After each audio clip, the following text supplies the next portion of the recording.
Polonia fue el primer país en enfrentar a la Alemania nazi y lo hizo en condiciones imposibles.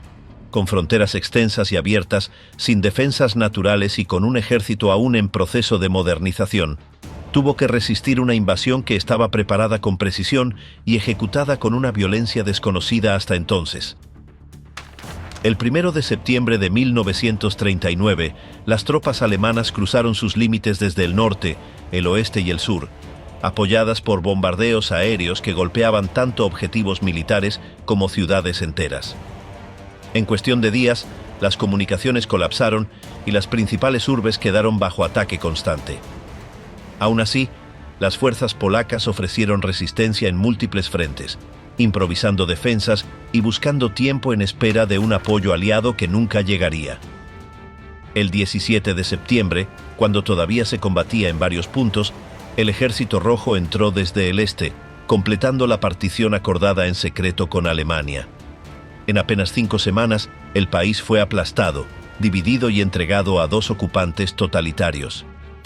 ¿Cómo se desarrolló aquella campaña que cambió el rumbo de Europa desde sus primeros días?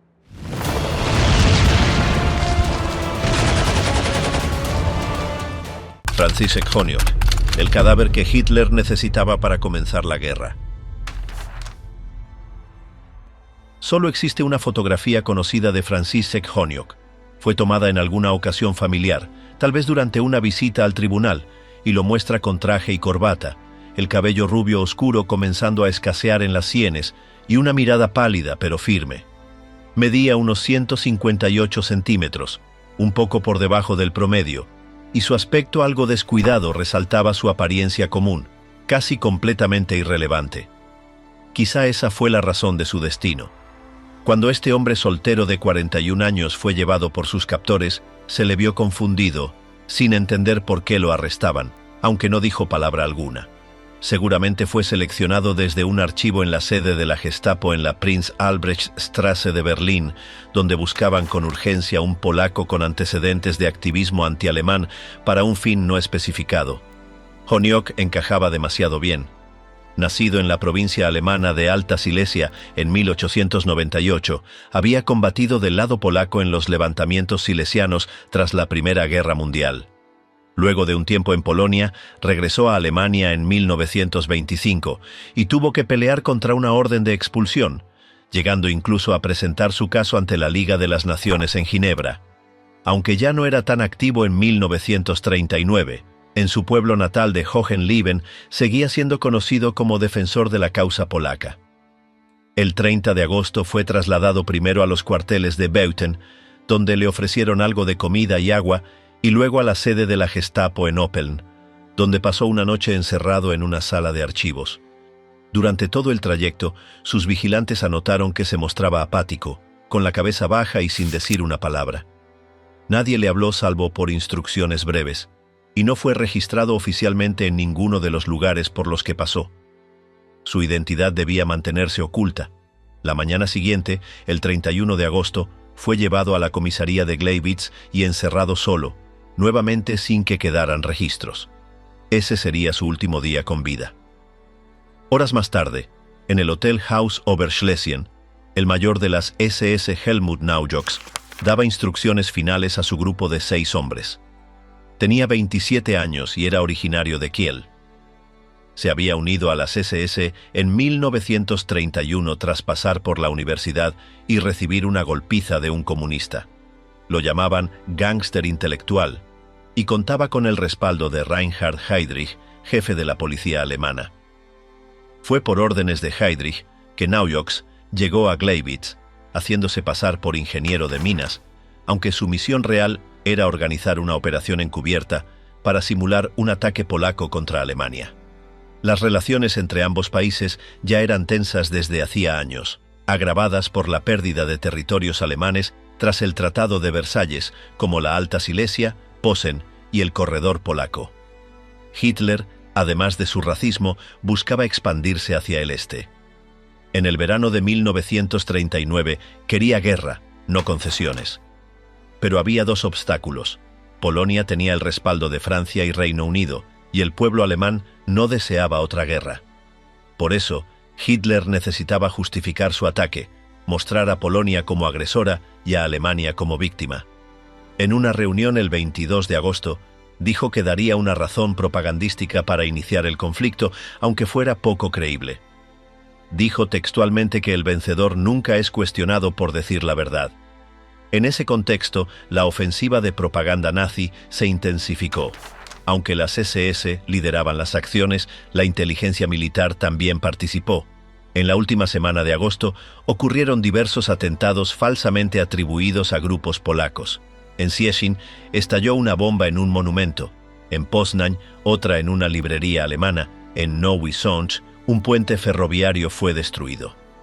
El más letal fue el 28 de agosto en la estación de Tarnów, donde murieron 24 personas, entre ellas una niña pequeña. El responsable, Antoni Guzzi, confesó haber sido reclutado por una organización alemana y haber recibido instrucciones por radio. Aunque aseguró no saber que los maletines tenían explosivos, sus palabras confirmaron la participación alemana en estos actos. Mientras tanto, las SS seguían alimentando el conflicto. Heydrich ordenó la expulsión de elementos políticamente no confiables de la frontera alemana. Se planearon ataques incendiarios contra casas y granjas para culpar a los polacos. La prensa alemana hablaba de terror polaco y de asesinatos cometidos contra ciudadanos alemanes. También se estableció un centro de entrenamiento en Bernau para voluntarios de las SS que simularían incursiones polacas. La noche del 31 de agosto, estos grupos atacaron puestos fronterizos como el de Hochlinden, disfrazados y armados con equipo polaco. Para dar realismo, 6 prisioneros fueron asesinados y dejados en el lugar. En medio de toda esta farsa, se confunden los hechos del ataque en Gleiwitz. Algunos historiadores mezclaron esta acción con otras similares, creyendo que hubo más víctimas y atacantes con uniforme polaco. Pero los archivos originales indican que en Gleiwitz solo hubo un muerto y que los agresores no llevaban uniforme. A diferencia de los demás ataques en Gleiwitz, se necesitaba dar voz a los supuestos insurgentes. Naujoks ideó un plan sencillo: tomar la estación transmisora, encerrar al personal, disparar al techo y transmitir un mensaje en polaco. Escogió hacerlo a las 8 de la noche, con la caída del sol y cuando la mayoría estaría escuchando la radio. En principio, no debía haber derramamiento de sangre, pero sus superiores exigieron un cuerpo. El jefe de la Gestapo, Heinrich Müller, dijo que se enviaría un polaco con historial antialemán cuyo cadáver quedaría en el lugar como prueba. Esa persona sería Franciszek Honiok. Mientras Honiok pasaba sus últimas horas en la comisaría, Naujoks esperaba la orden en su hotel. A las 4 de la tarde recibió una llamada con el código: la abuela ha muerto. Reunió a su equipo, repasó las instrucciones y salieron rumbo a la estación transmisora. Llegaron justo a las 8, inmovilizaron al personal y lo ataron en el sótano. Luego, buscaron el micrófono de emergencia para interrumpir la transmisión regular. Naujoks no lograba conectarlo, así que obligó a uno de los empleados a indicarle cómo hacerlo. Entonces, el integrante del grupo que hablaba polaco, Karl Hornak, sacó un papel arrugado y leyó un breve mensaje. Se escuchó: «Atención, aquí Gleiwitz. La estación de radio está en manos polacas». El resto del discurso, que llamaba a los polacos en Alemania a levantarse, nunca se oyó por completo. Solo se captó en la zona de Gleiwitz. El resto se perdió entre interferencias. En Berlín, Heydrich no escuchó nada. Mientras eso ocurría, Honiok había recibido una inyección de un supuesto médico y, ya inconsciente, fue llevado a la estación. 2 hombres lo colocaron cerca de la salida trasera. No se sabe quién lo mató ni el momento exacto, pero al salir, Naujoks lo vio tirado, con la cara cubierta de sangre. Hasta su muerte en 1966, Naujoks aseguró no haberlo asesinado ni conocer su identidad. Solo dijo: «No era mi responsabilidad, mi Westerplatte», cuando 180 hombres dijeron no a un imperio. A las 4:43 de la mañana del 1 de septiembre, justo cuando empezaba a amanecer, un enorme buque de guerra alemán, el Schleswig-Holstein, soltó amarras en el puerto de Danzig. Lo movieron con cuidado por el canal hasta que quedó justo frente al giro sur del Vístula, un punto conocido como la curva de los 5 silbidos. Desde ahí, El barco giró sus cañones hacia el depósito militar polaco en Westerplatte, a unos 300 metros de distancia. En cuanto su capitán, Gustav Kleikamp, dio la orden, los cañones dispararon. Quienes presenciaron lo ocurrido esa mañana probablemente pensaron que aquel viejo acorazado no era la opción más lógica para iniciar una ofensiva. El Schleswig-Holstein era un sobreviviente de una antigua clase de barcos, lanzado al mar en 1906, mucho antes de que los nuevos modelos cambiaran por completo la manera de hacer guerra en el mar. Ya estaba anticuado incluso antes de que comenzara la Gran Guerra. Había participado en la batalla de Jutlandia en 1916 y luego fue retirado, convertido en alojamiento flotante. Más adelante, hasta se pensó usarlo como blanco para prácticas de tiro. Tenía un diseño con un espolón vertical en la proa que parecía sacado de otra época. A pesar de todo, había sido reactivado para entrenar a jóvenes marinos alemanes y estaba en Danzig como parte de una visita de amistad, supuestamente para recordar el aniversario 25 de la victoria alemana en Tannenberg. Sin embargo, esa mañana no estaba ahí para rendir homenajes, sino para atacar. Los primeros proyectiles impactaron con fuerza y la isla de Westerplatte tembló. Era una pequeña franja de tierra rodeada por el mar, una vía férrea, una zona industrial y un viejo canal. En total, tenía apenas medio kilómetro de ancho. Dentro había 7 edificios de ladrillo, un muro de protección, algunos búnkeres ocultos, trincheras, una torre de vigilancia y unos pocos puntos estratégicos de defensa. El lugar parecía modesto, pero sus ocupantes estaban preparados. En su mayoría eran soldados bien entrenados, muchos veteranos, acostumbrados a operar con independencia. Estaban al mando del mayor Henryk Sucharski, un militar de carrera, que durante años había preparado a su pequeña guarnición para resistir con lo justo. Aunque contaban con poco más de 180 hombres, habían transformado el lugar en una posición fortificada oculta entre árboles y arbustos. Cada búnker había sido reforzado en secreto y conectado con trincheras y rutas de escape. La artillería ligera estaba colocada de forma precisa. Incluso sabían cómo resistir si los caminos eran bloqueados. Era una trampa bien montada. El primer ataque con fuego naval se prolongó durante varios minutos, mientras el aire se llenaba de humo y fragmentos de concreto.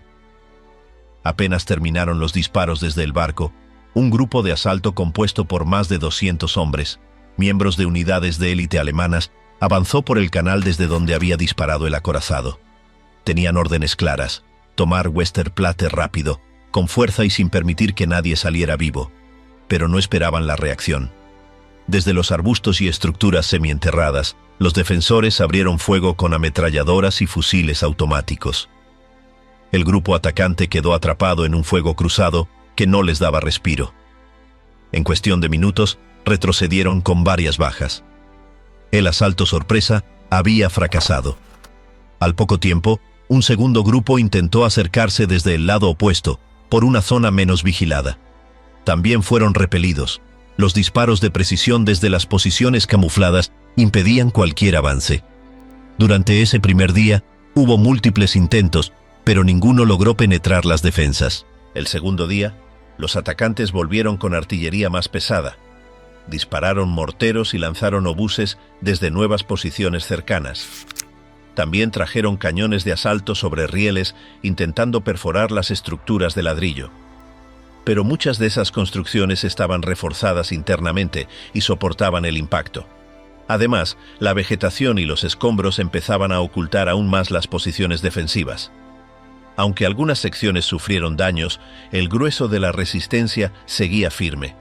El ambiente dentro del recinto era tenso, pero organizado. Los soldados polacos se turnaban para cubrir los puntos clave. Dormían por horas en turnos rotativos, comían lo que quedaba en las reservas y mantenían la moral alta a pesar del sonido constante de explosiones y disparos. Nadie pensaba en rendirse. Sabían que estaban aislados, pero también sabían que cada día que resistieran tenía valor simbólico. El tercer día trajo una ofensiva combinada. Desde el aire llegaron bombarderos livianos lanzando pequeñas cargas. Al mismo tiempo, desde tierra, las unidades alemanas intentaron avanzar bajo cobertura de humo. pero otra vez los disparos desde los búnkeres frenaron el ataque. Algunos soldados alemanes lograron acercarse a los muros externos, pero fueron alcanzados por granadas lanzadas desde pequeñas aberturas ocultas. El cuarto día hubo una pausa parcial en los ataques directos. Los alemanes empezaron a usar altavoces para pedir la rendición. Decían que estaban rodeados, que la situación era inútil, que nadie vendría a ayudarlos. Pero la respuesta fue silencio. Dentro, los soldados polacos reparaban lo que podían, redistribuían las municiones y se preparaban para lo que venía. El quinto día, el acorazado volvió a abrir fuego. Esta vez, usaron proyectiles perforantes.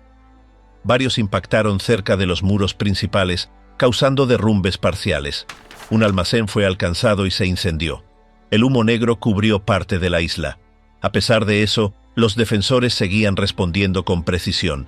Cada intento de cruce por parte de los atacantes era recibido con ráfagas constantes.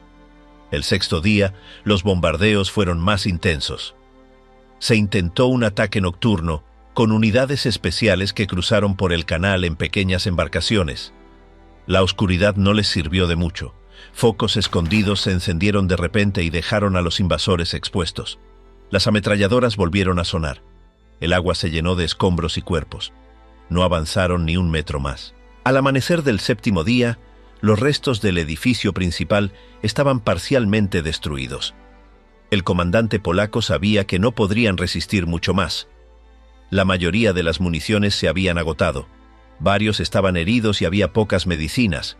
Aún así, esperaron un ataque final. Pero ese día no llegó. En vez de eso, se oyó un mensaje claro. Ofrecían rendición con garantías. Después de consultarlo, el comandante aceptó. Salieron con los brazos en alto, limpios y en orden. Sus enemigos los miraban con respeto. Habían aguantado 7 días sin refuerzos, sin apoyo externo y sin rendirse antes de agotar todo. La defensa de Westerplatte no cambió el rumbo de los hechos, pero demostró que con preparación, valor y estrategia, incluso un grupo pequeño puede resistir más de lo que cualquiera espera. Y aunque los muros cayeron, la historia quedó en pie. ¿Por qué Polonia no tenía ninguna posibilidad desde el primer día? Desde su configuración más básica, el mapa ya jugaba en contra de Polonia. Su forma alargada, estirada hacia el este y sin defensas naturales, convertía al país en una presa fácil para cualquier potencia con ambiciones militares. No tenía montañas que sirvieran de muralla, ni desiertos, ni ríos anchos que impidieran el paso de un ejército bien equipado. Estaba rodeado por vecinos más grandes, mejor armados y, en muchos casos, con cuentas pendientes del pasado. Era como una llanura sin protección, abierta a todos los vientos. Al oeste, Alemania se había reorganizado con rapidez y fuerza desde que Hitler llegó al poder. Había reconstruido su maquinaria industrial, recuperado sus fronteras perdidas y puesto en marcha una campaña ideológica que pintaba a Polonia como un obstáculo. Más al este, la Unión Soviética también observaba con atención. Aunque públicamente no mostraba intenciones directas, su tamaño y ambición eran innegables. Al norte estaba el corredor de Danzig, una franja disputada desde hacía años, y al sur, Eslovaquia, que recién se había separado de Checoslovaquia y mantenía relaciones con Berlín. Esta posición geográfica tan desventajosa hacía que, para Polonia, planear una defensa fuera extremadamente complicado. No se trataba solo de proteger las fronteras, había que intentar hacerlo en todas las direcciones al mismo tiempo, y eso era casi imposible con los recursos disponibles. Su ejército estaba distribuido en grupos que cubrían distintos puntos clave, pero sin una concentración suficiente que permitiera responder con fuerza donde más se necesitara. Cualquier enemigo que atacara con decisión podía romper las líneas fácilmente y avanzar rápido hacia el interior. La infraestructura también jugaba en contra. Las carreteras eran pocas y en su mayoría en mal estado. Muchas zonas rurales seguían dependiendo de caminos de tierra, lo que dificultaba mover tropas o abastecerlas con rapidez. Los trenes eran el principal medio de transporte, pero la red ferroviaria estaba fragmentada. Los raíles no siempre eran compatibles con los estándares extranjeros, lo que complicaba aún más los desplazamientos urgentes o el intercambio de apoyo con posibles aliados. Otro punto débil era la economía. Aunque el país había logrado cierta estabilidad después de su independencia, todavía arrastraba dificultades estructurales. La industrialización era limitada y estaba concentrada en zonas específicas, sobre todo en el sur y el centro. Gran parte del territorio seguía siendo agrícola, con sistemas productivos poco modernos. Esta desigualdad interna se traducía en una capacidad militar muy limitada. Faltaban vehículos, combustible, repuestos, comunicaciones, y lo que había no siempre funcionaba de forma coordinada. La política exterior tampoco ofrecía mucho margen. Polonia había intentado mantener su independencia diplomática durante los años anteriores, firmando pactos con Francia y el Reino Unido. Sin embargo, estos acuerdos eran más simbólicos que prácticos. Las distancias entre los países, la falta de un plan común y el desinterés real por intervenir en Europa del Este dejaban a los polacos prácticamente solos ante cualquier amenaza directa. Las promesas de apoyo eran vagas, sujetas a condiciones y sin garantías inmediatas. Además, existía un problema de percepción interna. Las autoridades polacas confiaban demasiado en su capacidad de resistencia. Pensaban que, como en el pasado, podrían aguantar un ataque inicial y negociar después desde una posición de fuerza. Esta visión no tomaba en cuenta los cambios recientes en la forma de hacer guerra ni la brutalidad de los posibles adversarios. Era una lectura equivocada del contexto, basada más en deseos que en realidades. La planificación militar reflejaba esa confianza desmedida. Se diseñaron varias líneas de defensa, pero muchas eran más teóricas que reales. Algunas zonas clave ni siquiera contaban con fortificaciones básicas. Las unidades estaban mal equipadas, con pocos tanques y sin suficiente artillería moderna. La aviación era reducida y anticuada en comparación con la de sus posibles enemigos. Incluso las comunicaciones eran débiles. Muchas órdenes se daban por mensajeros o por teléfono, sin sistemas de enlace seguros. Otro factor clave era la movilización. Aunque se inició a tiempo, la organización fue lenta. Muchos soldados fueron convocados pero no llegaron a sus posiciones a tiempo. Faltaban transportes, ropa, armas. En algunos casos, los reclutas eran enviados al frente sin el entrenamiento mínimo. Esto no solo afectaba la moral, sino también la eficiencia general del aparato militar. Mientras tanto, los posibles atacantes avanzaban en sus preparativos sin obstáculos ni interrupciones. El mando unificado también era un problema. Si bien había jefes con experiencia, no existía una estructura que permitiera tomar decisiones rápidas ante cambios inesperados. Las órdenes tardaban en llegar y cuando lo hacían, ya era tarde. Algunos mandos locales actuaban por su cuenta, sin coordinación con otras unidades. Esta falta de cohesión debilitaba cualquier intento de resistencia organizada. Por otro lado, la población civil tampoco estaba preparada. Aunque existía una conciencia general del peligro, no se habían tomado medidas concretas para proteger a la gente en caso de conflicto. Faltaban refugios, planes de evacuación, campañas de información. En muchas ciudades la gente vivía su rutina diaria como si nada fuera a ocurrir. Cuando las alarmas comenzaron a sonar, el caos fue inmediato. La relación con las minorías étnicas también complicaba la situación. En varias regiones del este existían tensiones con comunidades ucranianas, bielorrusas y judías. Aunque en tiempos de paz estas diferencias eran contenidas, en momentos de crisis podían estallar. Algunas zonas presentaban resentimientos históricos, que podían ser aprovechados por fuerzas externas. Esta fragilidad social añadía otra capa de vulnerabilidad. A nivel ideológico, el gobierno polaco promovía una identidad nacional fuerte basada en la historia, la religión y la lengua. Pero ese discurso no siempre era compartido por todos. La diversidad cultural del país, que en otros contextos podía ser una riqueza, se convertía aquí en un punto de fricción. Esto dificultaba la unidad interna justo cuando más se necesitaba. La diplomacia polaca intentó mantener una posición firme frente a las presiones externas. No quiso ceder ante chantajes ni aceptar acuerdos que comprometieran su soberanía. Pero esa rigidez también tenía consecuencias. Al no buscar alianzas más amplias o concesiones tácticas, se cerraban puertas que, en otro momento, podrían haber ofrecido margen de maniobra. La estrategia se convirtió en un callejón sin salida. La percepción internacional de Polonia tampoco ayudaba. Para muchos observadores, el país era visto como una nación joven, inestable y mal preparada para enfrentar una crisis de gran escala. Esto generaba dudas entre sus supuestos aliados y reforzaba la idea de que, en caso de un conflicto mayor, sería una carga más que un socio efectivo. Esa imagen debilitaba cualquier intento de pedir ayuda concreta o inmediata. En términos tecnológicos, la diferencia con sus potenciales enemigos era cada vez más grande. Mientras otros países invertían en nuevas armas, tácticas modernas y comunicación avanzada, Polonia seguía usando métodos del pasado.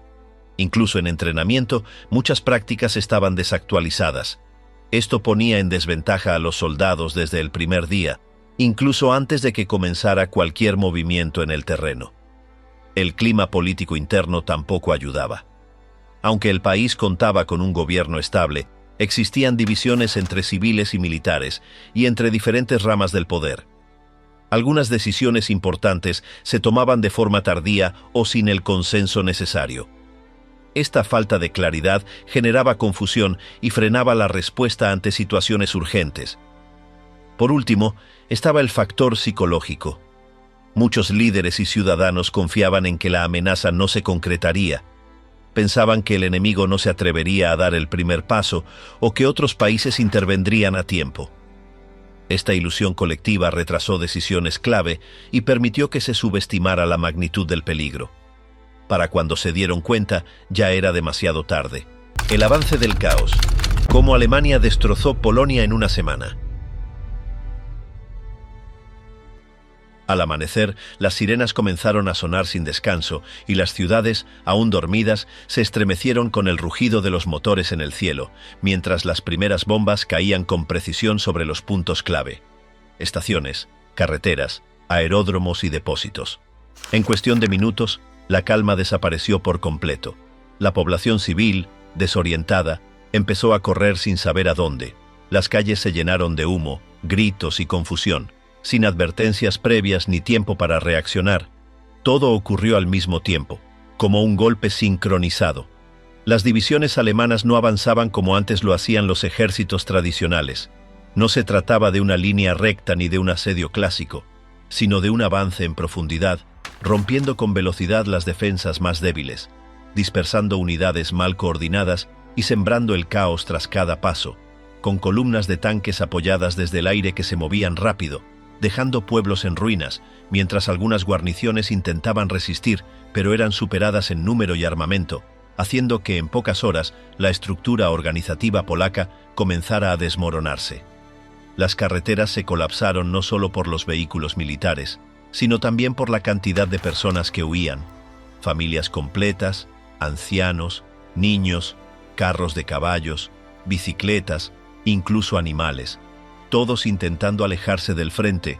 Aunque no había un frente claro, los ataques venían de distintas direcciones y nadie sabía cuál era la ruta segura, con trenes alcanzados por bombardeos antes de salir de las estaciones y caminos bloqueados por restos, cuerpos y equipaje abandonado. Durante los primeros días, las comunicaciones entre unidades polacas se interrumpieron. Algunas órdenes nunca llegaron y en otros casos los mensajes eran contradictorios o demasiado tardíos. El mando central trató de reagrupar tropas, pero la movilidad era limitada y la información incompleta. Las decisiones se tomaban con horas de retraso, cuando la situación ya había cambiado por completo. Algunos oficiales actuaban por su cuenta, otros esperaban instrucciones que jamás llegaron, haciendo que la coordinación se volviera casi imposible. Mientras tanto, los aviones seguían sobrevolando los cielos y no solo atacaban blancos militares, sino que también apuntaban a columnas de refugiados, automóviles con heridos y grupos de civiles que intentaban escapar, con explosiones constantes, hospitales colapsados por falta de médicos, camillas, medicamentos y morgues que no daban abasto, usándose fosas comunes en algunas zonas para enterrar rápidamente a los muertos. En los pueblos más pequeños, los habitantes se encerraban en sótanos o iglesias, donde algunos sacerdotes organizaban oraciones colectivas mientras afuera caían proyectiles sin cesar. En otras regiones, Las campanas dejaban de sonar porque ya no quedaba nadie para tocarlas. Los campos se llenaron de cráteres y escombros. Muchos caminos rurales fueron cortados por árboles caídos o puentes destruidos, y las granjas quedaban abandonadas, con animales vagando por los alrededores sin comida ni atención. A medida que avanzaban los días, el desconcierto aumentaba. Algunas unidades polacas trataban de retroceder para reorganizarse, pero se encontraban con caminos bloqueados o zonas ya tomadas. Otras eran rodeadas sin darse cuenta. Las líneas defensivas no resistían más de unas pocas horas. No era solo la superioridad técnica del enemigo, sino también la velocidad, como si la ofensiva se multiplicara en todas las direcciones al mismo tiempo. El ferrocarril, esencial para mover tropas y suministros, quedó inutilizable en muchas regiones. Algunos trenes fueron alcanzados por bombas antes de partir. Otros rieles fueron saboteados por los mismos polacos para evitar que el enemigo los usara. Pero eso también dificultó la retirada, dejando trenes llenos de civiles atrapados, sin combustible ni dirección, con vagones detenidos en mitad del campo, expuestos a los ataques aéreos. El miedo se extendió como una ola, no solo miedo a morir, sino a no entender qué estaba ocurriendo. En algunas localidades circularon rumores de masacres, envenenamientos y sabotajes. Muchos creían que el gobierno había caído, otros pensaban que todo era producto de una traición interna, y en medio del caos, distinguir entre la verdad y el pánico colectivo era casi imposible, por lo que algunos optaron por esconderse, mientras otros tomaron lo poco que tenían y caminaron sin rumbo. En los aeropuertos, los pocos aviones operativos intentaban despegar antes de ser destruidos en tierra. Muchos fueron alcanzados mientras estaban en la pista, y algunos pilotos decidieron volar hacia el este para salvar sus aeronaves, aunque ni siquiera ahí había certeza de encontrar refugio. El espacio aéreo estaba dominado, la defensa antiaérea era escasa y descoordinada, y en muchos casos ni siquiera se disparaba para no gastar municiones innecesariamente. El abastecimiento se rompió también, las unidades militares comenzaron a quedarse sin comida, sin agua y sin gasolina, algunas tuvieron que abandonar vehículos por falta de combustible, en ciertas zonas se requisaban alimentos a la población local para poder seguir, lo que generaba tensiones, mientras que en otros lugares los soldados polacos compartían lo poco que tenían con los civiles, tratando de mantener la moral, aunque todos sabían que la situación era insostenible. En Varsovia, la información llegaba confusa, se sabía que el enemigo avanzaba, pero no con claridad por dónde ni cuánto. Los periódicos seguían imprimiéndose, pero ya no se confiaba en ellos. Algunos funcionarios abandonaban sus cargos, otros intentaban mantener la normalidad organizando refugios, racionamientos y medidas de emergencia, mientras la radio transmitía mensajes de aliento junto con advertencias sobre posibles bombardeos. Las escuelas fueron cerradas, las iglesias comenzaron a usarse como hospitales. En algunos barrios los vecinos se turnaban para hacer guardia por las noches, mientras en otros ya no quedaba nadie. El éxodo era masivo, quienes tenían autos los usaban para escapar, pero pronto se quedaban sin combustible, y los que iban a pie llenaban los caminos, cargando maletas, hijos y animales, sin un destino claro, solo alejándose del ruido de los aviones. Las fábricas dejaron de funcionar, algunas fueron evacuadas, otras bombardeadas, los talleres improvisaban reparaciones con lo que encontraban, en muchas ciudades se apagaban las luces para evitar ser blancos fáciles. Pero eso también trajo miedo, ya que en la oscuridad todo era sospechoso, se hablaba de espías, de colaboracionistas, y a veces se detenía a personas solo por tener un acento distinto o vestir de forma inusual, en un ambiente donde la paranoia se mezclaba con el dolor. Los hospitales improvisados no daban abasto. En gimnasios, teatros e incluso estaciones de tren se montaban camillas con lo que había a mano, usando mantas, puertas viejas o colchones sucios, con médicos trabajando sin descanso y con lo mínimo indispensable. Faltaban vendas, anestesia, instrumentos. Los heridos llegaban sin parar. Algunos morían esperando, otros eran atendidos de forma precaria, y en muchas partes, los doctores eran ayudados por monjas, voluntarios o prisioneros liberados. El colapso era evidente, aunque no total, en algunos puntos. Pequeños grupos de soldados intentaban organizar líneas de resistencia usando edificios, bosques o ríos, levantando barricadas con carros, muebles o troncos. En algunos casos, lograban frenar el avance durante unas horas. En otros solo ganaban tiempo para que los civiles escaparan. Acciones valientes pero aisladas, sin una estrategia común ni un plan centralizado que las conectara. En el campo, los campesinos escondían a los soldados heridos, les daban ropa civil, los alimentaban y ayudaban a escapar. Algunos fueron delatados y fusilados. Otros lograron proteger a varios durante días, mientras estaciones de radio clandestinas comenzaban a transmitir desde sótanos con mensajes breves y codificados, tratando de mantener la moral y organizar pequeñas acciones de sabotaje, aunque todo era improvisado y sin estructura firme. Mientras los tanques seguían su avance, muchas ciudades menores eran tomadas sin resistencia. Algunas autoridades locales firmaban rendiciones parciales para evitar más destrucción. En otras, se entregaban llaves simbólicas sin disparar un tiro. Los ocupantes colocaban nuevas banderas, cambiaban nombres de calles y tomaban edificios oficiales, imponiendo el nuevo orden de forma rápida, sin necesidad de negociaciones, en un cambio inmediato y visible. Los archivos fueron saqueados, documentos quemados y registros destruidos. En muchas zonas se borraba todo rastro de identidad polaca. Los uniformes eran incinerados, los símbolos retirados, intentando borrar la historia en cuestión de días. Los museos fueron cerrados, las bibliotecas ocupadas, algunas esculturas derribadas, ciertos libros, canciones y discursos prohibidos, porque la presencia nueva no era solo militar, también era cultural y simbólica. La semana terminó con una sensación general de derrota, aunque la lucha seguía. Las señales eran claras. El enemigo había penetrado profundamente, desorganizado todas las defensas y sembrado el miedo en cada rincón. La resistencia existía, pero estaba dispersa, mal equipada y desconectada. Las promesas de ayuda externa no se cumplían, y las esperanzas de una reacción internacional se desvanecían, dejando solo incertidumbre, rabia y desolación. El golpe por la espalda. Stalin invade y Occidente calla. El 17 de septiembre, cuando el ejército soviético cruzó la frontera oriental, muchos polacos simplemente no podían creerlo.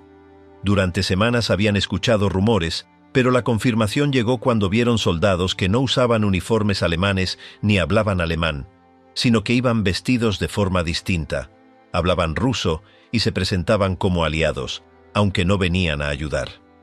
Las columnas soviéticas avanzaban con rapidez y las tropas polacas, ya debilitadas por lo que venía ocurriendo en el oeste, no estaban en condiciones de resistir una nueva invasión por la espalda. Desde Moscú, el discurso oficial decía que su entrada respondía a la necesidad de proteger a las minorías ucranianas y bielorrusas, afirmando que el Estado polaco había dejado de existir, por lo que su intervención no era una agresión sino una medida de salvación. Una excusa bien elaborada que, para los que vivían en esas tierras, no tenía nada de liberación. Era otra ocupación, distinta en idioma y símbolos, pero igual en imposición. Que los soviéticos no encontraran casi oposición no significaba aceptación, sino agotamiento total.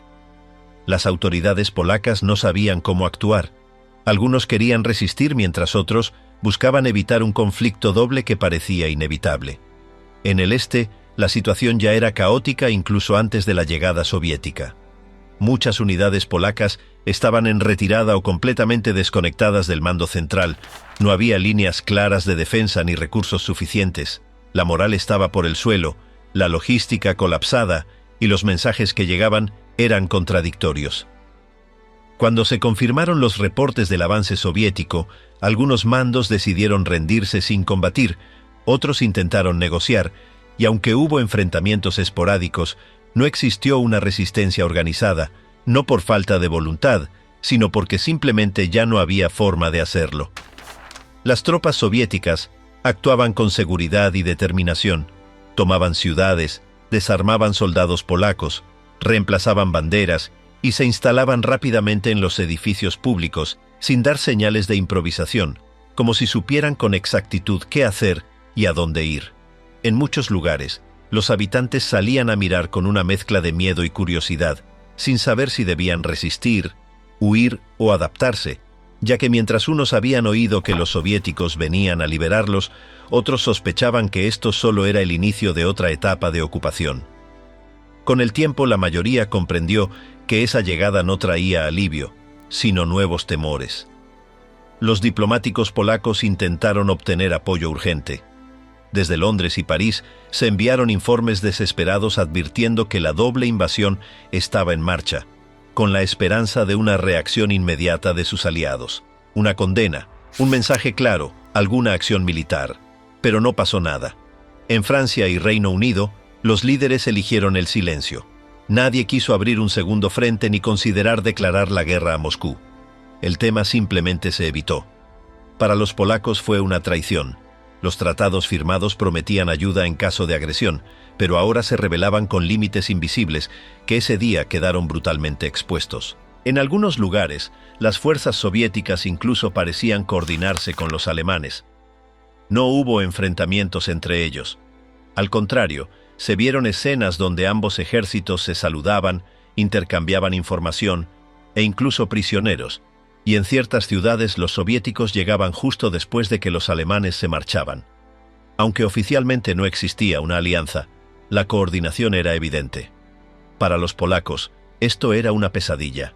Eran empujados desde un lado mientras eran atrapados por el otro. No quedaban líneas defensivas, ni rutas de escape, ni zonas seguras. Todo había sido dividido. La llegada de los soviéticos también tuvo un efecto inmediato sobre la población civil. Se iniciaron arrestos de oficiales, funcionarios, maestros, líderes locales y cualquier persona considerada influyente. Muchos fueron deportados. Las autoridades llevaban listas, realizaban registros casa por casa y confiscaban propiedades, mientras en algunas zonas, grupos locales aprovecharon la ocasión para ajustar cuentas o ganar poder, denunciando vecinos o cobrando viejas disputas. El orden social se resquebrajaba. Algunos intentaban huir hacia el sur, otros se escondían en los bosques, pero cada vez era más difícil moverse porque los caminos estaban controlados y los puestos de vigilancia se multiplicaban. En las escuelas, los cambios llegaron de inmediato. Se entregaron nuevas directrices a los profesores. Las banderas polacas fueron bajadas, las estatuas retiradas en varios pueblos. Los periódicos empezaron a difundir mensajes distintos. Las radios cambiaron su tono. Y todo este proceso fue tan rápido que muchos no lograban asimilar lo que estaba pasando. Lo que ayer era símbolo nacional hoy era motivo de sospecha.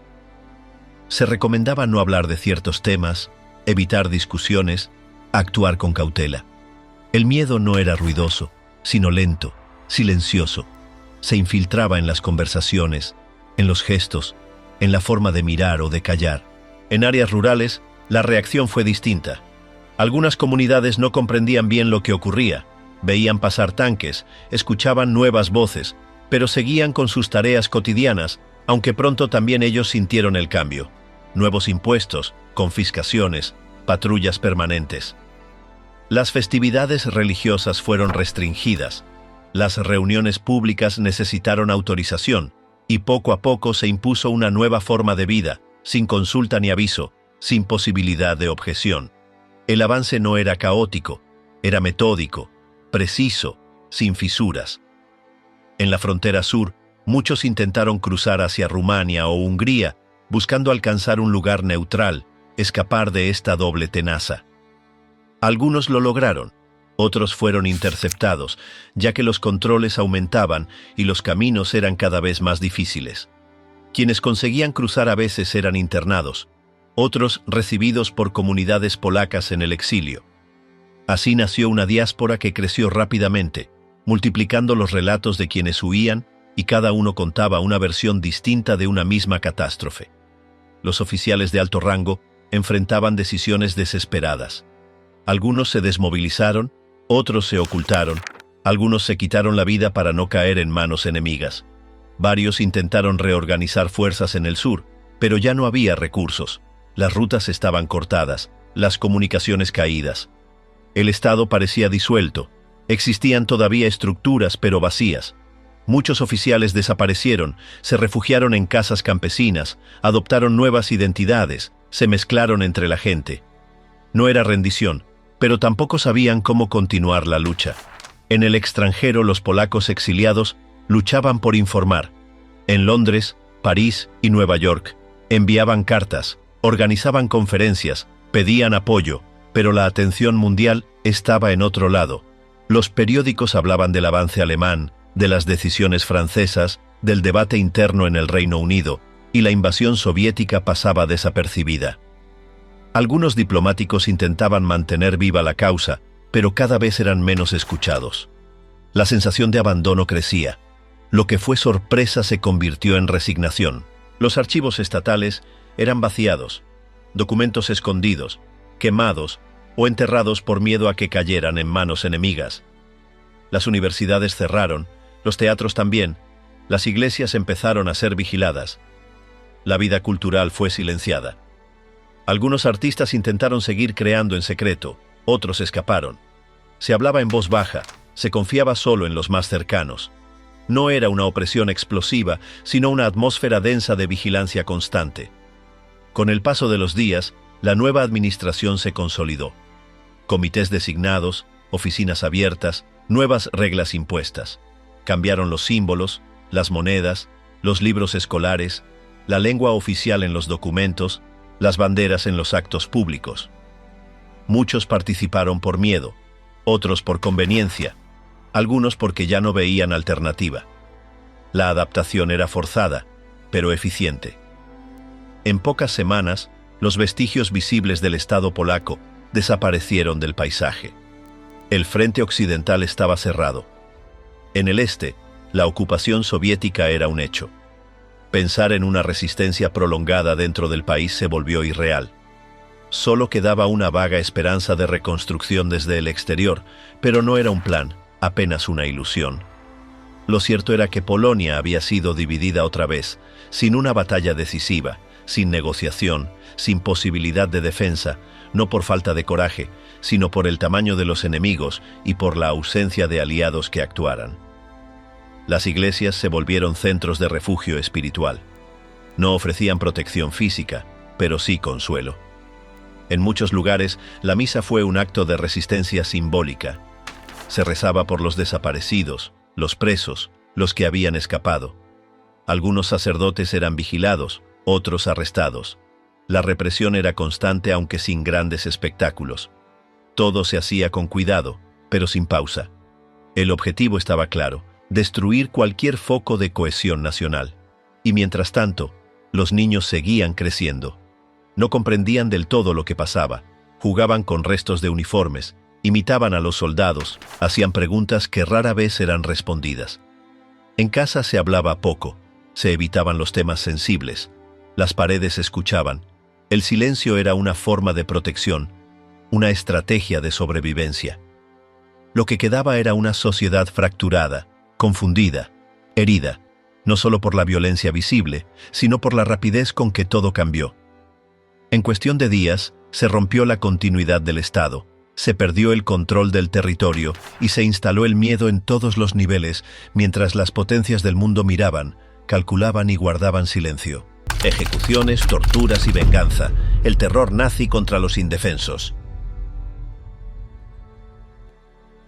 A medida que las tropas alemanas consolidaban su control en diferentes regiones de Polonia, la violencia dejó de estar enfocada únicamente en el frente de batalla y comenzó a extenderse hacia la retaguardia, donde la población civil se convirtió en el blanco principal de una campaña sistemática de represión, castigo y eliminación, pues los alemanes no solo buscaban ocupar el territorio, sino desintegrar toda estructura que representara identidad, liderazgo o resistencia.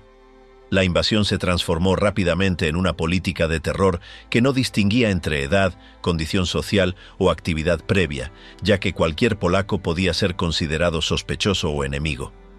Uno de los principales objetivos fueron las élites intelectuales, líderes comunitarios, sacerdotes, profesores, médicos, abogados y oficiales retirados, ya que para los nazis estas personas representaban el núcleo del espíritu nacional polaco y debían ser eliminadas desde el principio. En muchas ciudades las listas ya estaban preparadas antes de la llegada de las tropas y apenas se tomaba una localidad, se ejecutaban arrestos masivos con rapidez y precisión. Los detenidos eran llevados a estaciones de policía, campos improvisados o simplemente asesinados en las afueras, sin juicio ni explicación. Los métodos eran crueles y variados. En algunos casos se usaban fusilamientos colectivos, en otros las víctimas eran golpeadas hasta morir o colgadas en la plaza del pueblo como advertencia, y las ejecuciones no siempre se realizaban en secreto. Al contrario, muchas veces se buscaba la exposición pública para sembrar el miedo. Los cuerpos eran dejados durante horas en las calles y en ciertas localidades se obligaba a los vecinos a presenciar los actos o incluso a participar en la limpieza posterior. La pedagogía del terror se instauró como parte del nuevo orden. Las acciones no se limitaban a los adultos. Jóvenes estudiantes, adolescentes sospechosos de repartir panfletos o simplemente de hablar en polaco en el momento equivocado, eran arrestados, golpeados o ejecutados. En las escuelas, los libros fueron retirados y los maestros reemplazados por alemanes o colaboradores. Se eliminó la enseñanza de la historia nacional, se prohibió el uso de símbolos patrios y se castigaba a quienes mostraran cualquier gesto de identidad polaca. La estrategia era borrar no solo la resistencia física, sino también la memoria colectiva. En los pueblos rurales, las patrullas alemanas recorrían los caminos en busca de saboteadores o partisanos, pero cualquier campesino podía ser acusado sin pruebas. Bastaba con tener un radio, guardar comida, refugiar a un familiar o no saludar con el suficiente entusiasmo para ser considerado hostil. Las represalias eran inmediatas y desproporcionadas. Si un soldado alemán desaparecía o era atacado, todo el pueblo podía ser castigado. En algunos casos se incendiaban aldeas enteras como castigo colectivo. Las casas eran saqueadas, las familias separadas, los hombres fusilados y las mujeres violadas. En las ciudades, la vigilancia era constante. Se implementaron toques de queda, patrullas nocturnas y registros aleatorios, se incentivaban las denuncias anónimas y creció la desconfianza. Vecinos que antes compartían pan ahora se espiaban. Algunos colaboraban para salvarse, otros lo hacían por ideología, pero muchos simplemente guardaban silencio, temerosos de que una palabra maldicha pudiera terminar en tragedia. El miedo era una herramienta de control tan eficaz como las armas, y a través del terror los nazis lograron desarticular redes de apoyo, sembrar el aislamiento y paralizar cualquier intento de organización. Los hospitales también fueron intervenidos. Se arrestaron médicos y enfermeras acusados de ayudar a heridos enemigos, y en varios casos los pacientes fueron sacados de sus camas y ejecutados en los patios. Las ambulancias fueron requisadas, las farmacias obligadas a entregar sus suministros, y en algunas regiones se implantaron normas raciales de inmediato, prohibiendo la atención médica a ciertos grupos. La salud dejó de ser un derecho y se convirtió en privilegio, sujeto a lealtad política o utilidad para el régimen. Los cementerios no daban abasto. Muchos cuerpos no eran enterrados con nombre. Se cavaban fosas comunes y se arrojaban cadáveres apilados. En ocasiones no se permitía a las familias acercarse, el duelo fue prohibido, las misas fúnebres consideradas subversivas y en más de una parroquia, los sacerdotes fueron detenidos por ofrecer consuelo. En ciertos pueblos se instaló la norma de que no podía haber más de 3 personas juntas en un entierro. El dolor debía ser invisible, la muerte silenciosa. Los campos improvisados se llenaron de prisioneros civiles. No eran campos de trabajo ni campos de batalla, sino espacios de castigo y exterminio. En ellos, los detenidos eran sometidos a interrogatorios brutales, palizas constantes y trabajos forzados sin sentido. Muchos morían en pocos días por hambre, infecciones o heridas. No había registros, ni nombres, ni garantías. Los cuerpos eran retirados como basura y las familias jamás eran notificadas. En algunas zonas, los civiles eran obligados a cavar sus propias tumbas antes de ser ejecutados. Se registraron testimonios de supervivientes que presenciaron cómo niños eran obligados a mirar la muerte de sus padres. Las sinagogas fueron saqueadas, los cementerios judíos profanados, las tiendas de propietarios judíos marcadas, saqueadas o entregadas a otros, y aunque los crímenes antisemitas se intensificaron después, desde el principio hubo un patrón claro de exclusión, violencia y asesinato. Las comunidades judías entendieron rápido que no se trataba de una ocupación temporal ni de una guerra convencional. Era el inicio de una persecución con forma sistemática. Algunas intentaron huir hacia el este, otras se refugiaron, pero muchas quedaron atrapadas. También se usaron los medios para reforzar el terror. Se distribuyeron folletos que advertían castigos ejemplares. En la radio se transmitían mensajes sobre nuevas reglas, prohibiciones y sanciones, y en las plazas se pegaban carteles con nombres de los ejecutados como ejemplo. Se usaban palabras como traición, sabotaje o conspiración. El lenguaje oficial se convirtió en arma. Todo aquel que no se adaptaba era considerado enemigo. No se necesitaban pruebas, bastaba con la sospecha. Los testimonios recogidos años después coinciden en una sensación compartida de asfixia. La idea de que en cualquier momento, por cualquier motivo, todo podía terminar, que los días eran una lotería, que el silencio, la obediencia y la invisibilidad eran las únicas estrategias posibles. En los diarios personales de la época se repite una misma frase: «Hoy no me tocó a mí». Vivir se volvió una cuestión de azar. No había garantías ni refugios seguros. Las casas ya no eran hogares, sino escondites. Las escuelas, campos de vigilancia. Las iglesias, centros de censura. En las zonas industriales, los trabajadores fueron obligados a producir para el enemigo. Se reinstauraron las fábricas con control alemán y a quienes se resistían se les consideraba saboteadores. Las huelgas eran castigadas con muerte. Las mujeres que intentaban ayudar a familiares escondidos eran arrestadas, y los niños eran usados para señalar a posibles opositores. La sociedad fue desintegrándose en pequeñas células de supervivencia, cada quien por su cuenta, la confianza rota, el pasado borrado. Los bosques se llenaron de fugitivos. Algunos eran soldados derrotados, otros civiles perseguidos. Se formaron pequeños grupos de resistencia, mal armados, mal comunicados, sin recursos, pero dispuestos a luchar. Los nazis respondieron con redadas. Quien era hallado con un arma, un radio o una bandera prohibida era ejecutado. Algunos pueblos enteros desaparecieron, fueron arrasados sin dejar huella. Otros fueron renombrados, germanizados, redibujados en los mapas. La geografía cambió, las fronteras internas se reconfiguraron y en varias regiones se obligó a los habitantes a firmar documentos de lealtad. Quienes se negaban eran deportados. Los trenes partían llenos de personas sin destino conocido, familias completas separadas. Algunos llegaron a campos de concentración, otros simplemente se perdieron. Las cárceles se llenaron más allá de su capacidad. Se usaron sótanos, edificios abandonados, estaciones. En muchas partes, la justicia fue abolida. No había juicios, solo decisiones administrativas. Bastaba una firma, un informe, un rumor, y todo terminaba. Se instauró una cultura de obediencia por terror. No se pensaba en términos de justicia, sino de sobrevivencia. Las decisiones se tomaban para durar un día más, no por convicción, sino por miedo. A pesar de todo, la resistencia no desapareció del todo. Persistía de forma dispersa y silenciosa, sin estructura ni liderazgo claro, pero con una voluntad que se negaba a extinguirse, sostenida por gestos mínimos que escapaban al control absoluto, impulsada más por la necesidad de no rendirse que por la esperanza de cambiar algo en ese momento. La represión avanzaba sin interrupciones, clasificando identidades y trazando nuevas fronteras sociales, no para ocupar un territorio sino para remodelarlo desde dentro, borrando lo que estorbaba, reescribiendo lo que no encajaba, construyendo un orden ajeno con nuevas reglas, otra lengua y otra historia.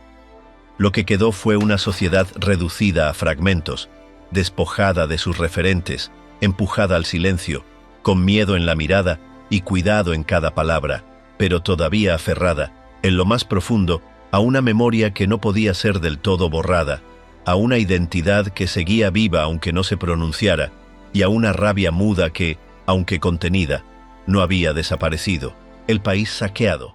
Lo que no destruyeron, lo robaron. En cuanto los alemanes ocuparon las principales ciudades polacas, se activó una maquinaria de expolio cuidadosamente planificada que no respondía al azar ni al capricho, sino a directrices claras y detalladas.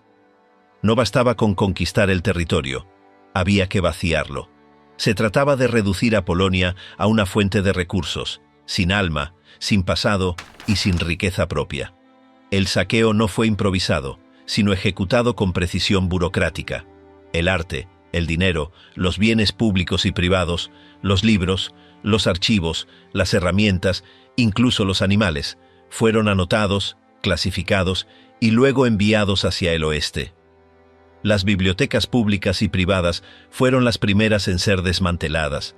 En universidades, monasterios, museos o simples casas de estudiosos, los libros eran requisados sin miramientos, lo mismo que mapas, planos y manuscritos.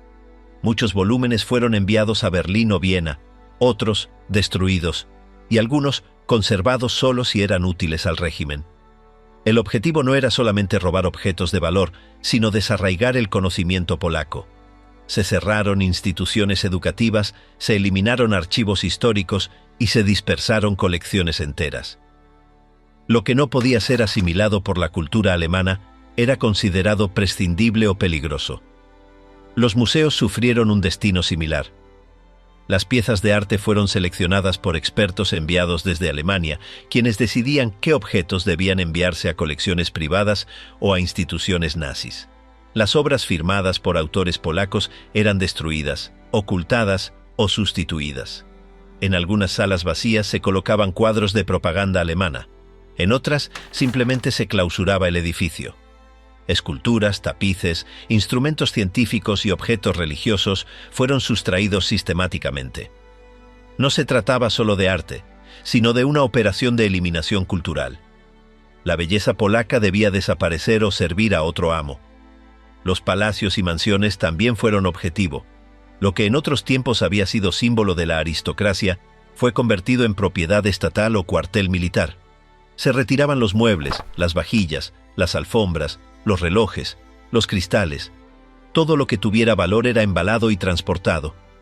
En algunos casos, los ocupantes eran obligados a presenciar la extracción.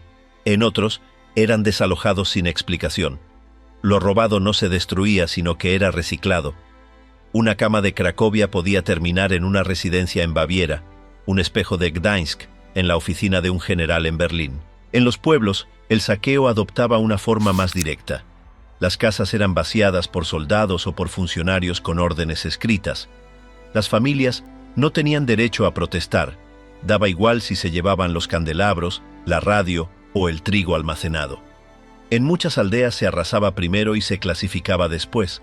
El botín era organizado por categorías: útiles agrícolas, textiles, herramientas, enseres de cocina. Todo entraba en la cadena de extracción. Si algo no servía, se quemaba. Pero nada quedaba al azar. Hasta las ropas eran seleccionadas por talla y calidad. En los bancos, los depósitos fueron congelados. El dinero polaco perdió validez oficial. Se impuso una nueva moneda y se confiscaron los activos. Las cajas fuertes fueron forzadas, los lingotes fundidos, las joyas incautadas. Las oficinas financieras quedaron en manos de contadores enviados desde Alemania, quienes no solo auditaban, sino que redistribuían los recursos. Lo que antes pertenecía a familias, empresas o parroquias pasaba a formar parte del tesoro del Reich. Se requisaron bonos, acciones, fondos de pensiones. A nadie se le pedía permiso, y si alguien reclamaba, su expediente era transferido a otra oficina, la de seguridad. Las empresas industriales no fueron menos intervenidas. Las fábricas pasaron a manos alemanas, muchas de ellas asignadas como regalo a empresarios afines al régimen. En otras se instalaron administradores que operaban como nuevos dueños. Las maquinarias eran desmontadas parcialmente o redirigidas a la producción de guerra. Algunas instalaciones completas fueron trasladadas a Alemania. Lo que no podía moverse era reconfigurado. Las materias primas, acero, carbón, madera, caucho, fueron extraídas sin límite. Las rutas ferroviarias se adaptaron para facilitar el transporte del saqueo. La infraestructura nacional se convirtió en un simple conducto para desangrar el país. Las tiendas eran registradas de forma meticulosa. Se hacían inventarios, se etiquetaban los productos y luego se seleccionaban. A los comerciantes se les permitía continuar, pero bajo reglas impuestas. Gran parte de sus beneficios eran confiscados o directamente redirigidos a intereses alemanes. Muchos fueron obligados a vender únicamente productos que favorecieran al ocupante. Las importaciones se restringieron a proveedores germanos. La economía local fue completamente subordinada. El comprador polaco ya no decidía qué quería, sino lo que le permitían adquirir. Las vitrinas se llenaban de propaganda y lo más básico comenzaba a escasear. En el campo, el saqueo fue tan profundo como en las ciudades. Los graneros fueron vaciados, los animales requisados, los cultivos redirigidos. Se organizaban campañas agrícolas donde los productos eran comprados a precios fijos por las autoridades alemanas, pero esos pagos eran simbólicos. El campesino no tenía opción. Quien se resistía era castigado. La leche, los huevos, la carne, el grano, todo salía de las zonas rurales rumbo a las necesidades del Reich. Se construyeron almacenes especiales, se impusieron cuotas, se implementaron sistemas de vigilancia. El hambre se volvió común, pero las bodegas seguían llenas, solo que para otros. Incluso los animales de compañía fueron incluidos en el expolio. En algunas regiones se exigía declarar la posesión de perros de raza o caballos. Los primeros eran requisados como mascotas para oficiales, los segundos como medios de transporte o tiro. Se emitieron órdenes sobre el tipo de animal permitido. En zonas rurales, los caballos más robustos eran llevados a Alemania. A cambio, a veces se dejaban ejemplares viejos o enfermos. Todo tenía un valor asignado, y todo era susceptible de ser robado. El expolio también alcanzó los templos. Las iglesias fueron saqueadas por dentro, no solo por su oro, sino por sus objetos litúrgicos, sus candelabros, tejidos bordados, cálices y crucifijos. Algunas imágenes religiosas fueron destruidas, otras vendidas en el extranjero. En más de un caso, las campanas de bronce fueron fundidas. El saqueo espiritual acompañaba al material. Se imponían nuevos ritos, nuevas jerarquías. En ciertas zonas se reemplazaron los himnos, en otras se clausuraron capillas por falta de uso. La fe fue considerada útil solo si no contradecía al ocupante. Las universidades y academias también fueron vaciadas. No solo se cerraron los cursos, se llevaron los equipos, los microscopios, telescopios, instrumental quirúrgico, laboratorios enteros.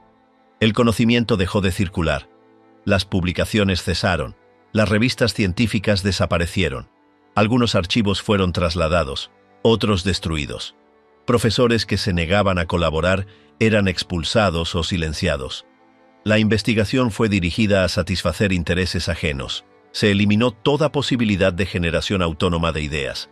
El pensamiento libre fue considerado una amenaza, incluso sin palabras.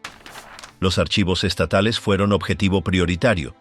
Padrones, catastros, censos, registros notariales, documentos judiciales, actas de propiedad, todo fue capturado y, en muchos casos, enviado fuera del país. Controlar los papeles era controlar la historia, la propiedad, la identidad. Al desaparecer los documentos, desaparecía también la capacidad de reclamar. Miles de familias perdieron sus títulos, sus derechos, sus vínculos legales. Lo que no estaba en los nuevos registros no existía, y lo que existía podía ser cambiado. El saqueo incluyó también objetos personales, relojes, cámaras fotográficas, instrumentos musicales, máquinas de escribir. Muchos eran interceptados en estaciones de tren, en revisiones domiciliarias o durante deportaciones. A los ojos del ocupante, todo era botín. Daba igual si se trataba de una obra de arte firmada o de una carta familiar. Si podía transportarse, se lo llevaban. Si no, lo destruían. El objetivo era que nada quedara entero, que el país no pudiera reconstruirse desde sus propios fragmentos.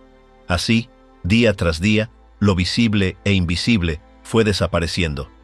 El saqueo no era solo económico ni únicamente cultural, era total. Cada acción buscaba empobrecer, borrar, someter. A través del robo se pretendía transformar una nación en territorio vacío, desprovisto de recursos y memoria. Y aunque muchos objetos fueron recuperados con el tiempo, el daño era más profundo. Porque lo que se llevó el saqueo nazi no fueron solo cosas. Fueron historias, identidades, proyectos, raíces. Un país no se vacía solo con bombas, también se vacía con cajas, camiones y sellos oficiales. En fin, así cayó Polonia mientras el mundo miraba. Durante las últimas semanas de septiembre, mientras los mapas se teñían de franjas alemanas y soviéticas que avanzaban desde ambos lados, las comunicaciones caían una a una, los gobiernos locales desaparecían y muchas ciudades ya no sabían si seguían bajo alguna autoridad. Aún así, en varias regiones del país, grupos enteros de soldados polacos seguían combatiendo como si aún existiera un frente claro. Muchos no sabían del nuevo enemigo que entraba por el este, otros sí, pero decidían no rendirse, convencidos de que aún valía la pena resistir unos días más, por principio, por honor, o simplemente porque no había otra salida. Uno de los episodios más intensos fue la defensa de Varsovia. La capital, bombardeada con fuerza desde los primeros días, se transformó en una fortaleza improvisada donde soldados, policías, civiles y voluntarios organizaban una resistencia decidida. Los barrios se dividían en sectores defensivos y las barricadas crecían con muebles, piedras, tranvías volcados. La población cavaba trincheras en los parques, organizaba turnos de vigilancia, reparaba daños durante la noche y aunque los proyectiles caían a diario, la ciudad resistía. Cada ataque alemán recibía una respuesta inesperada y aunque las líneas se debilitaban, el centro seguía firme. En otras zonas, la lucha continuaba sin coordinación central. Unidades dispersas mantenían posiciones en pueblos, bosques o colinas sin saber que el ejército polaco como tal ya no existía. Algunos comandantes decidían pelear hasta agotar la munición, otros intentaban retirarse hacia el sur con la esperanza de cruzar la frontera húngara o rumana para reorganizarse. Algunos lo lograban, otros eran interceptados o desaparecían en el caos. A pesar de todo, el impulso de combatir seguía presente. Uno de los focos de resistencia más prolongados fue en la fortaleza de Modlin, cerca de Varsovia. Varios miles de soldados resistieron durante semanas bajo asedio constante. Las posiciones eran bombardeadas a diario, los suministros escaseaban, pero lograban mantener sus líneas, reparaban defensas durante la noche y respondían con lo poco que tenían. La presión aumentó con la llegada de refuerzos alemanes y finalmente, sin posibilidad de ayuda externa, la fortaleza se rindió, pero solo después de haber obligado al enemigo a invertir tiempo, hombres y recursos en una posición que debía haber caído en pocos días. En el este, cerca del Lwów, también hubo enfrentamientos duros. La ciudad fue rodeada por dos frentes, pero los defensores lograron frenar los avances alemanes durante varios días. Las unidades improvisaban líneas defensivas con lo que encontraban. La topografía ayudaba, con bosques densos y cursos de agua que complicaban el avance enemigo.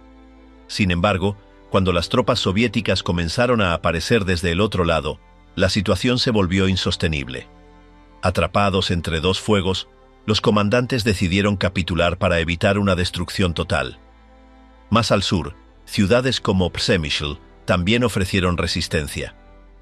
A pesar de contar con pocas fuerzas, los defensores lograron mantener el cruce del río San durante varios días.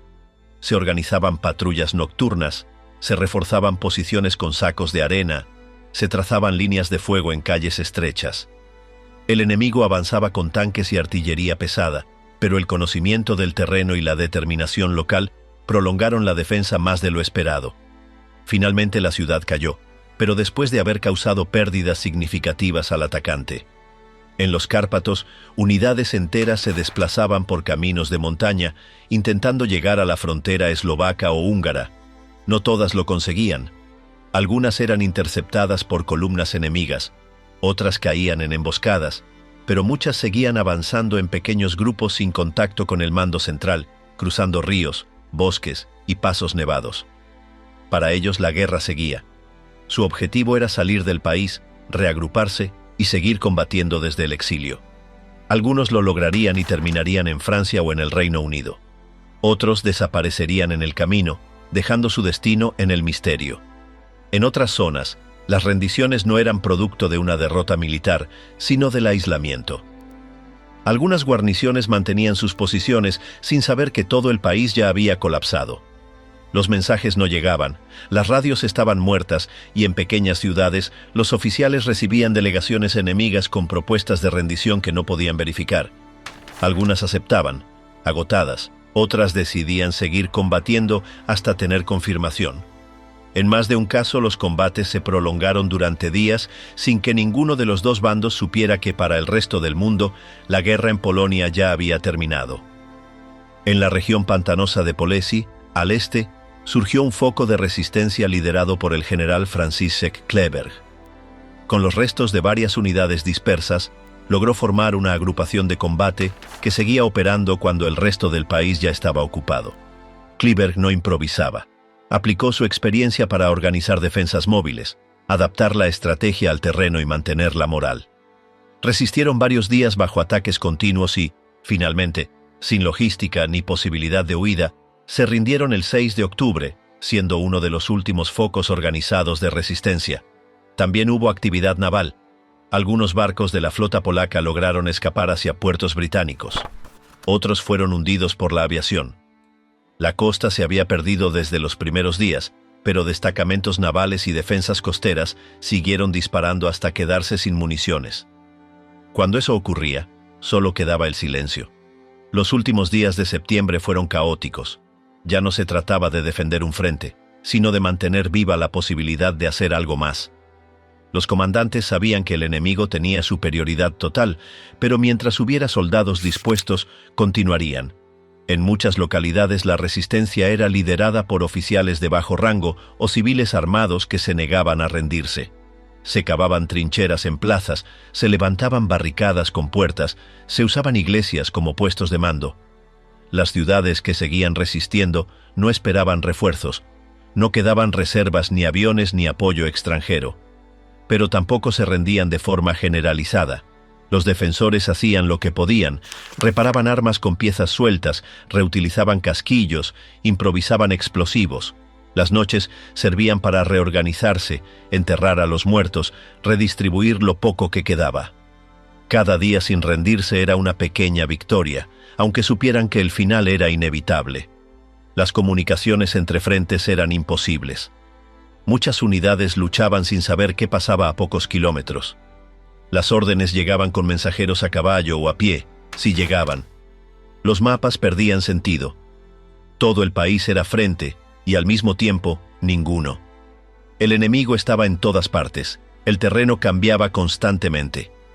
Algunos destacamentos optaban por esconderse. Enterraban armas, ocultaban uniformes, se dispersaban. No todos se rendían. Muchos esperaban otra oportunidad para volver a luchar. Lo harían más adelante, de otras formas. Por ahora, sobrevivir y guardar lo que quedaba era la prioridad. Otros cruzaban fronteras, se refugiaban o desaparecían entre zonas rurales. La resistencia no desapareció con las capitulaciones. Se transformó. Donde antes había batallones, surgieron grupos clandestinos. Donde había líneas defensivas, crecieron redes subterráneas. La caída del ejército no significó el fin de la voluntad de luchar. Fue su transformación. Pero en ese momento, lo que dominaba era el silencio.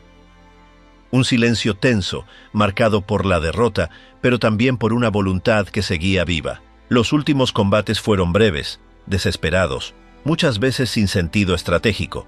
Algunas guarniciones disparaban hasta el último cartucho, otras se retiraban sin rumbo. Se peleaba por colinas sin valor o por puentes sin uso, pero se peleaba igual, porque aún quedaban soldados con uniforme, armas en la mano y una idea clara: no rendirse sin luchar. La rendición no fue un acto único, fue un proceso fragmentado, lleno de contradicciones.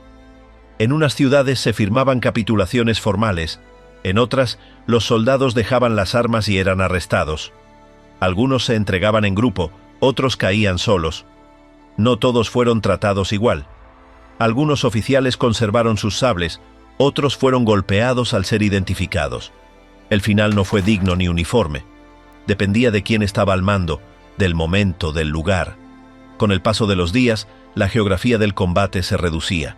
Los focos de resistencia podían contarse. En muchas regiones, la población civil ya no sabía si quedaban soldados propios. Los uniformes desaparecían, las banderas polacas ya no ondeaban. La ocupación se volvía rutina. Y aún así, en algún bosque, en una colina, alguien disparaba por última vez o sostenía una posición sin futuro. Simplemente se negaba a aceptar que todo había acabado.